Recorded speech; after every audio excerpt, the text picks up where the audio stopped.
Which is not to say I found it easy. Far from it. Going into an operation, the fear would be horrendous.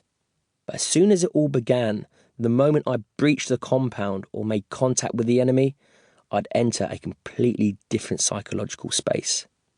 The only thing I can compare it to is the final seconds before a car crash, when you can see how it's all going to play out in slow motion. Your brain goes into a hyper-efficient state, absorbing so much information from your surroundings that it really does feel like as if the clock has suddenly slowed down, as if you've got the ability to control time itself. This enabled me to act with a level of precision in which it seemed I could count in milliseconds. It was a state of pure focus, pure action, pure instinct, every cell in my body working in perfect harmony with each other towards the same end at the level of peak performance. I didn't feel any emotion. There was only awareness, control and action.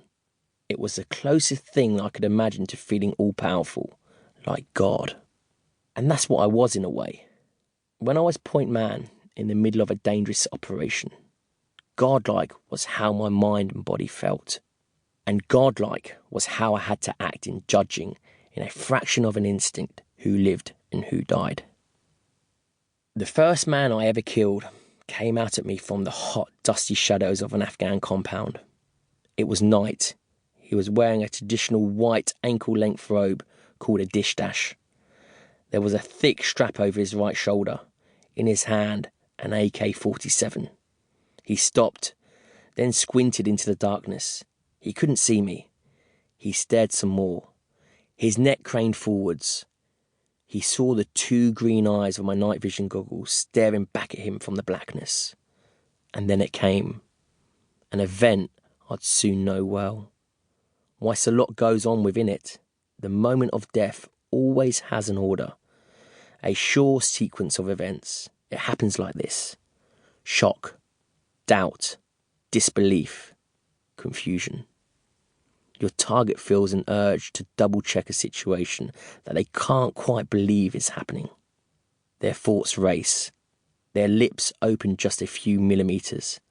Their eyes squint into the night. Their chin moves forward. Their body begins to change its stance. And then, that moment. The one I'd watched happening time after time in Afghanistan in intimate, ultra-slow motion is our secret weapon. Staying alive and achieving our objective relied on tiny fractions of time such as this. Special Forces soldiers are trained to operate between the tremors of the clock's ticking hand, slipping in and out and doing their work in the time it takes for the enemy to turn one thought into another. And that's how it went on the night of my first kill. From my position in the corner of the compound, I took half a step forwards, raised my weapon and squeezed the trigger once, then twice. The suppressor I screwed to the barrel made the firing of the bullets sound like little more than clicks of a computer mouse. Perfect shots.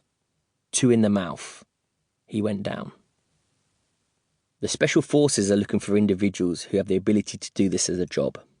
Day in, day out, and not let it destroy them. That was me. People like this aren't born this way. They're made. This book is not just lessons in leadership that I've learnt over the years. It's the story of how I became the man I am. It's a tale of a naive and gentle young lad whose first memory is of his beloved father being found dead. It's the tale of struggle and pain and fury in the army, of darkness and violence on the streets of Essex, of days in war zones, days in prison, days hunting down kidnapped girls in foreign lands, days leading men out of impossible hells. It's the story of how I became the kind of individual who leads from the front and who, no matter what danger he's charging into, always wants to be first man in. Strange noises, people moving about, people talking, footsteps, heavy grown-up footsteps that I didn't recognise. I sat up in bed and tried to wake myself by squeezing and rubbing my eyes with the back of my hands. It was the week after Christmas. Perhaps Mum and Dad were having a party. I climbed down from my top bunk past my brother's bed, which was empty.